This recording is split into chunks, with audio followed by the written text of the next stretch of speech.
morning, good afternoon, good evening, good everything, wherever you are. Yes, this very instant, on the surface of the earth, listening to me. Good. Always exciting coming in here. Yep, always. Sincerely, always. Gives me this comfort. What do we do here? We provoke, we talk, we share, we encourage. That's what we do on the show. And it's all about words.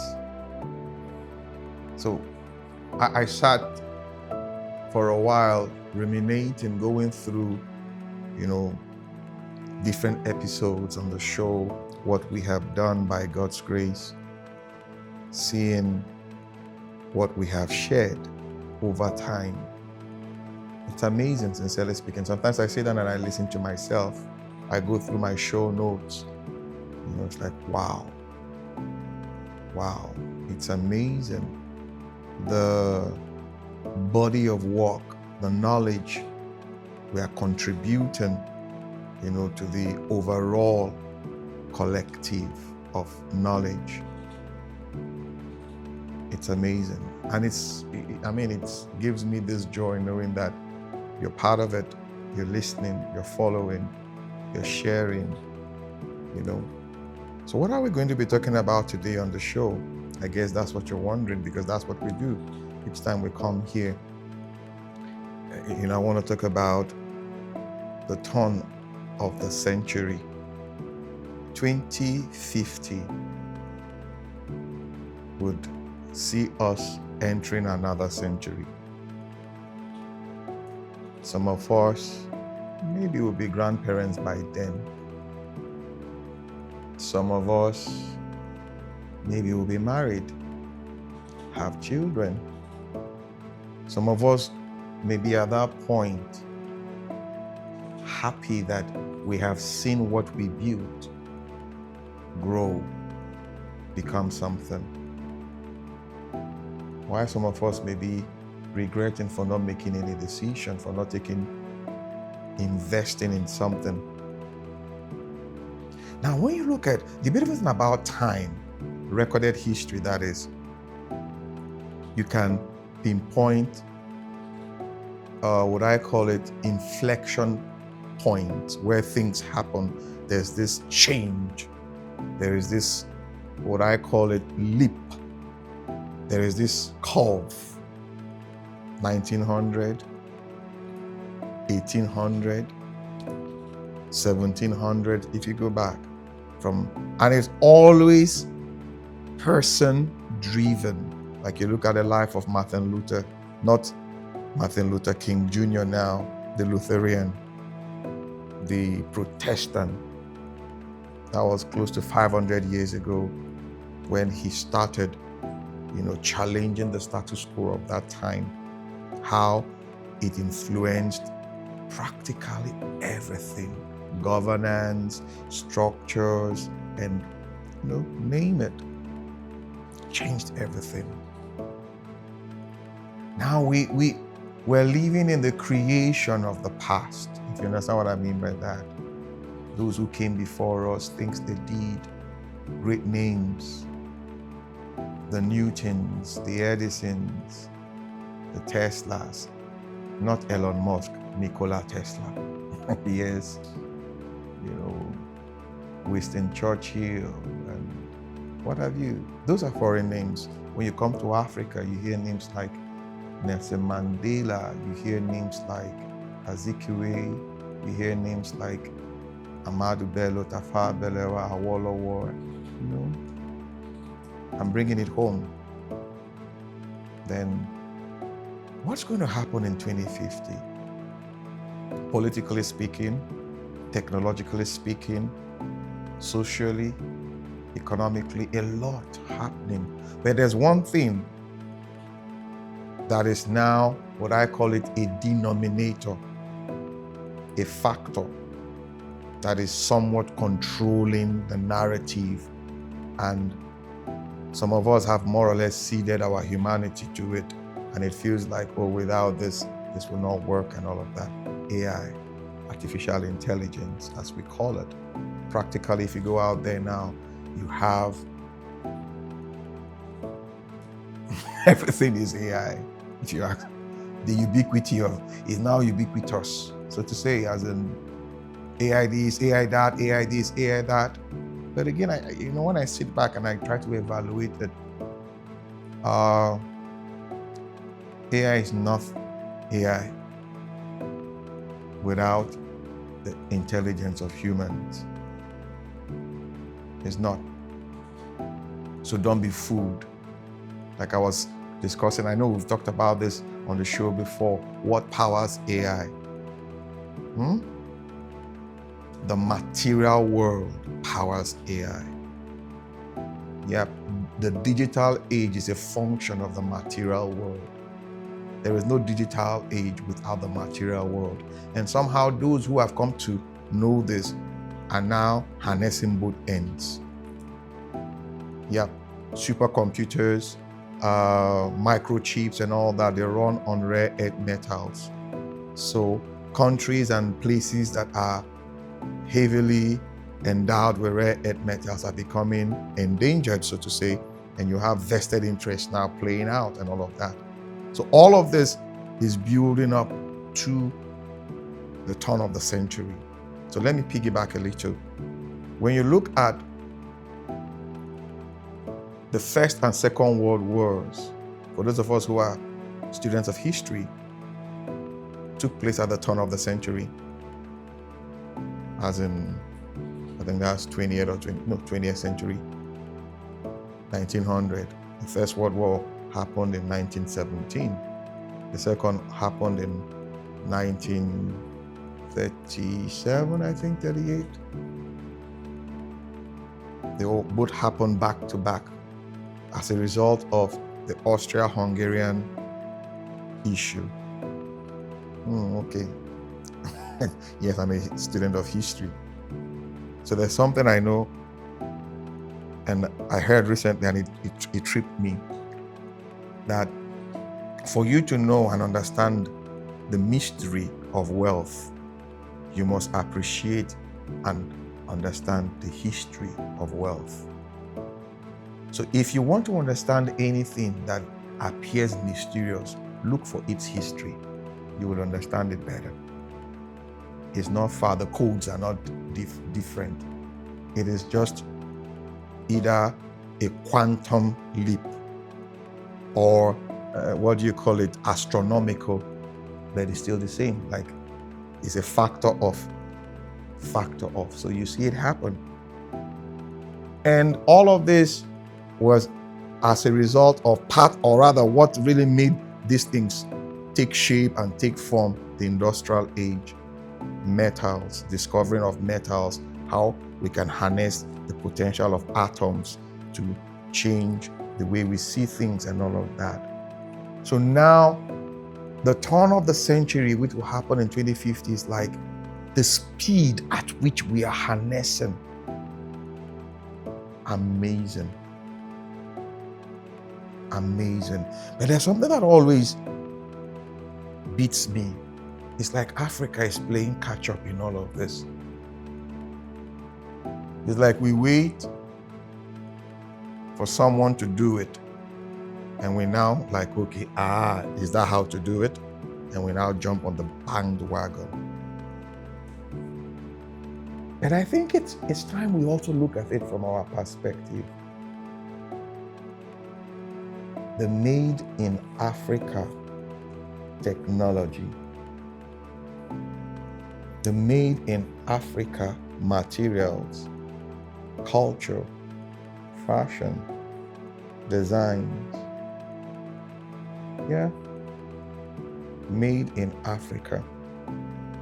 So when you think that Africa, as they call it, the dark continent, like there's no light, let me tell you something. The technology in Africa is unparalleled. Now pick up Chinua Achebe's Things Fall Apart. I challenge you, pick that book up and read it. It was written here in Africa by an African mind, expressed by an African tongue. That's to tell you how powerful the African mind is and can be. But because we have not really placed ourselves there, we're playing catch up. So what would Africa look like by 2050? You see each of the world powers negotiating, and all of that. Money as we know it is changing, if it has not changed completely, where we now have digital currencies. Crypto is coming up. You see somebody, the fiat currency is so downplayed. Now, the other day I picked up my wallet and realized the wallet doesn't carry more than 10,000 naira, or let me put it in clear terms, $100. Because practically everything we do now is we transfer, digital currency. You just move money like that. You pay for things. That even the suya seller, yes, suya now, the street food in Nigeria, they have a POS machine now. They even encourage you, we don't take cash. So that's how currency, what we know as money, has moved up to. So our value system is beginning to change. So those who are invested in digital activities are becoming the next thing. Yeah, you see a lot of applications, apps being developed. So those who harness the knowledge of the digital or cyberspace are edging out. They are amassing so much wealth. I'm only giving you what 2050 would look like. It's the turn of the century. And somebody says, we need to fight it. No, you don't fight time. You can't stop time. You cannot. It will happen. It will come. But what do? Like the eagle that takes advantage of the storm and rides, or rather soars. That is what we should do. You sense the current of the wind, the strength of the wind. You practice flight, strengthen your wings, and you fly. Now, those who will be born in the next, say, 5-10 years, they are not going to be Gen Alpha. They will be called Gen Beta or Gen Cypher, maybe. Codes, everything flying now. And those who were born, who are digital natives, will challenge the status quo of how learning should be. So now we have things like machine learning, which we call, like you find it in ChatGPT, Gemini, and all those online applications. So you begin to see things like the democratization of knowledge becoming so granular, very granular. So the other day I went online to do something, and I realized that averagely we're spending in a year, averagely, one individual is spending close to $250 on applications, apps. Like they will tell you to use the free one. When you taste it, it becomes so sweet, and you want to they will now tell you to pay for premium. They'll put pro. So by the time you do the calculation, you're spending close to $250 for an app. So that's just you. So multiply it across 1 million people. So the developers of those apps are becoming even richer than oil and gas, or even the iron and tech, if you understand what I mean by that. Because the tech The iron, the oil and gas would need those applications to do their jobs. So support functions are becoming, should I say, more valuable than the core functions, if you understand what I mean by that. So those who are invested in that are growing. So the next set of people that will come on the scene, children, human beings, they will be so digitally colonized. We'll call them digital, we'll maybe call it digital colonization. That they will only respond to digital products and functions. That even departmental stores, local markets, buying and selling in that sense decentralizes. So the trust element of these apps will begin to appreciate. Why? Because you need value. So that age, that time would see a lot of this. But again, you know what? There will be this, what I call it, other side to it. The analog renaissance. What do I mean by that? The old school renaissance. You come to see the market for nostalgia growing, where people would want to see books that they can hold and smell to appreciate reading, not just the digital format. So you have a market for it. You now have, like in the US of that time, where you have to when they used to have jukeboxes, where you go, they have the record player, the jukebox, you slot in a coin, then you pick your song, then you play to it. Such things will begin to come up. You find out, you now see joints where they begin to build such things for them, machines for them. It's like, where you going? So I'm going to listen to old school jams. Then you see clothing styles. 2050, you can see things like that. Why am I talking about it? I think it's because we need to prepare ourselves. The wise man said, he who has no plan, or he who fails to plan, has planned already to fail. So you see, you live from the future. You live from the future. You anticipate it, you plan for it, you build for it, you prepare for it, because that's what is coming. There will be this fight, fight for the truth, fight for value. So you now begin to see that truth is scarce. Value is now premium, is now gold. And people who really yearn for it will pay premium for it. It doesn't sound like a dystopia future. You feel like I'm scaring you. No, I'm not scaring you. I'm only telling you the truth, what will be. So it's for us to wake up, put ourselves together, and plan for it. Again, plan for it. Yeah, the turn of the century. That's what I came to do on the show today. And I know I've struck a chord in you. But you don't have to be scared. It's our time.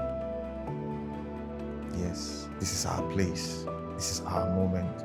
It's for us to seize it and make the best of it. All right then, we're available, yes, on all, our social media handles are there. We're on Facebook, TikTok, Instagram, LinkedIn, and Spotify. We have a YouTube channel. Have you subscribed? Please do. It's part of the 2050. We're talking about the digital environment. Hit that notification button so that you'll be the first to receive amazing content from this space. Yes, this is the space, the Word Cafe podcast, the Word Cafe universe, where we share amazing content. It's a space where we come in to lean on one another's experiences to forge a positive path to the future. Till I come your way again. My name is Amachree. Amachree Isoboye. Bye for now.